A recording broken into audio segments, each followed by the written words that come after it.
Ready for a deep dive? We're tackling Kant today. Oh, You wanted to understand his ideas about morality. right. So we dove into fundamental principles of the metaphysic of morals. Mm-hmm.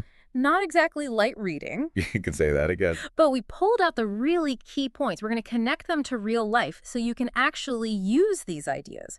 By the end of this, you'll be thinking about right and wrong in a whole new way. Yeah, maybe even challenging some of your own assumptions. Exactly. Now, Kant starts with this really radical idea. He says the only thing that's good, in and of itself, is a good will. Really? Not intelligence, Okay. not success, Uh-huh. not even happiness, but intention. That is interesting. Yeah. It's pretty different from how we usually think about morality. Right. We tend to focus on the outcomes. Did something good happen as a result of the action? But Kant's like, nope, He flips it, yeah. flipping it completely. Okay. Let's say you've got a politician who donates tons of money to charity.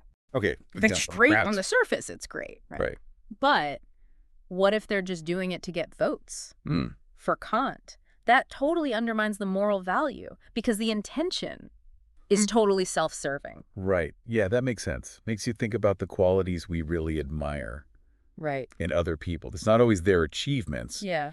It's like this sense of genuine goodwill. Right. It's their character. Exactly. So how do we cultivate that? Yeah, how do we do that? Well, Kant makes this really, really crucial distinction between acting from duty, because it's the right thing to do, and acting from inclination because it feels good or it benefits us personally. Oh, that's a tough one. Yeah. We're constantly bombarded with all these desires, Oh, yeah. impulses, to actually act purely from duty. Yeah. That takes discipline. That takes serious discipline. Kant gives an example of a merchant who charges everyone fair prices.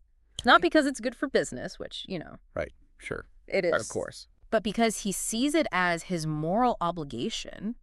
It's about doing the right thing, even when it's not easy or convenient. Right. It's about principle. Yeah. So that leads to the big question. How do we know what our duty is Yes. in any given situation? Kant's answer. The categorical imperative. Okay, here we go. This is the big one. Right. This is his most famous concept. And honestly, it can feel pretty mind-bending. But the basic idea is this. You should only act according to a rule that you could want everyone to follow. Everyone. All the time, no exceptions. No exception. So it's like asking yourself, would I be okay with this action becoming like a universal law? Would the world be a better place if everyone acted this way? Okay, I see. Okay, so let's test it. Let's try it out. Kant uses the example of lying, if everyone lied, whenever it was convenient. Oh, wow. Could we even have a society? Trust would totally break down. Yeah, right. The very act of lying relies on this assumption that most people are telling the truth. Right. So it fails the categorical imperative test. It fails the test. Totally fails. Yeah, it's not just big stuff like that, right? Like lying. Right. The categorical imperative can apply to, like, everyday stuff, too. Little choices. Okay. Like, let's say you're taking a test, and you're like, ooh, I could cheat on this. Oh, yeah, everyone's done that Right. at some point. But if everyone cheated, Right. the whole system would just be meaningless. It undermines the whole point Yeah. of testing. Yeah. Devalues all the people who actually studied. Exactly. So cheating fails the test. Cheating fails the test. Yeah, Yeah. well, So the categorical imperative, it's like Yeah. this tool, this powerful tool for moral reasoning. But Yeah. there's another piece here that's super important. Okay. The idea of autonomy of the will. Ah, yes. This is where Kant gets into what it really means to be a moral agent. He says, we have this capacity to give ourselves moral laws, Wow. not just blindly following rules. For someone else set? Right. So we're not like robots programmed to do the right thing. We have the freedom to choose. Yeah. And that's what makes us responsible Right. for our actions. Exactly. And that freedom to choose, that autonomy, Yeah. that's where our dignity comes from. Okay. It's what separates us from just being objects. I see. You know, it's interesting to think about how that contrasts with, like, other moral theories. Oh, yeah. Some people believe morality comes from God, Right. that we have to follow divine commands. Yeah, the divine command theory. But Kant's like, nope, He's like, nope, It's about reason. It's in our nature. Yeah, it's in our nature. We can figure it out. We have that capacity. For ourselves. Which is pretty empowering. Very empowering. We have the potential to be moral beings, not because we're forced to. Right. But because we choose to. We choose to. And all this leads to, I think, the most beautiful and inspiring part of Kant's philosophy. His vision of the kingdom of ends. Kingdom of ends. That sounds pretty cool. Right. So imagine a world where everyone acts according to the categorical imperative. Okay. Everyone treats each other as ends in themselves. Okay. Not just means to an end. So not using people to get what you want. No. You see their inherent value. Yes.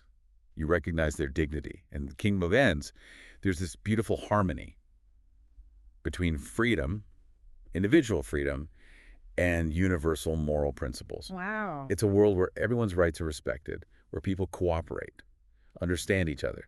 Not all this selfishness and using others. That's a powerful vision. Right. It's like a blueprint. Yeah. For a just, ethical society. It also kind of sounds idealistic. No, can we really expect everyone to live up to that? Of course it's an ideal.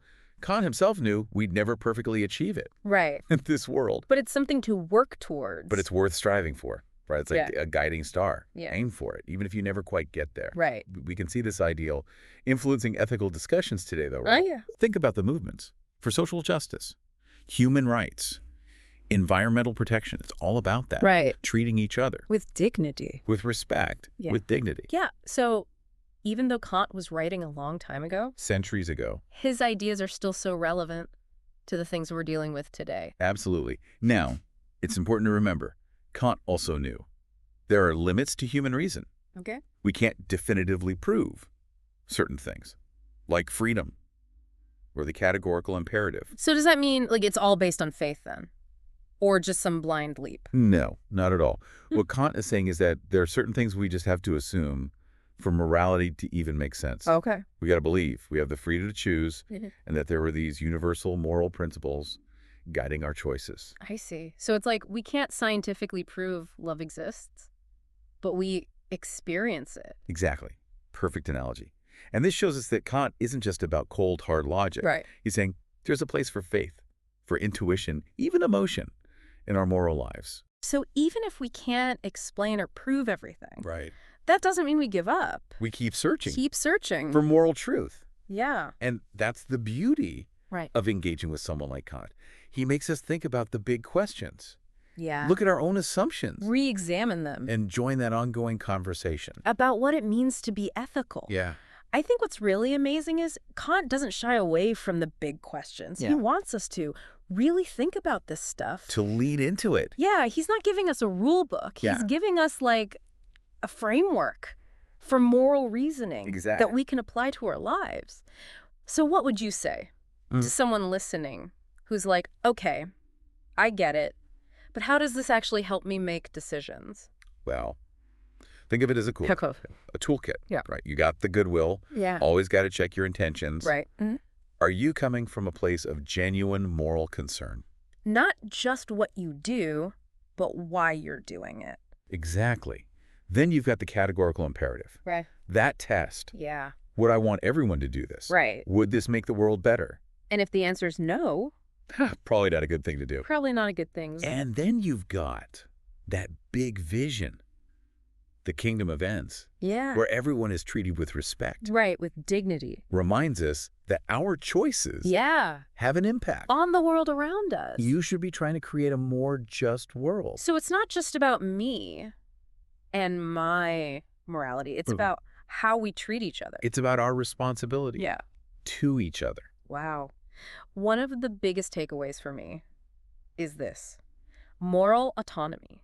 Yeah. We have the freedom. We have the responsibility to figure this out for ourselves. Make these choices. We're not just following orders from someone else. It's up to us. And that can be scary. Oh, yeah. But it's also really empowering. It is. We can grow. We can learn. Become better people. Right. I think that's what makes Kant so important. He challenges us. Yeah. Pushes us to think deeper about morality. He doesn't give us all the answers, but he gives us the right questions. Well, this deep dive has been pretty amazing. I agree. I feel like I've learned so much about Kant's ideas. It's always good to explore these things. To challenge our thinking. Expand our minds. For sure. To everyone listening, we hope this deep dive made you curious. Yeah. And maybe inspired you to keep exploring philosophy. Keep thinking. Remember what Kant said. Dare to know. Dare to know. Ask those tough questions. Wrestle with those complexities. Thanks for joining us on this journey into the mind of Kant. Yeah. Thanks for listening. We'll see you next time for another deep dive.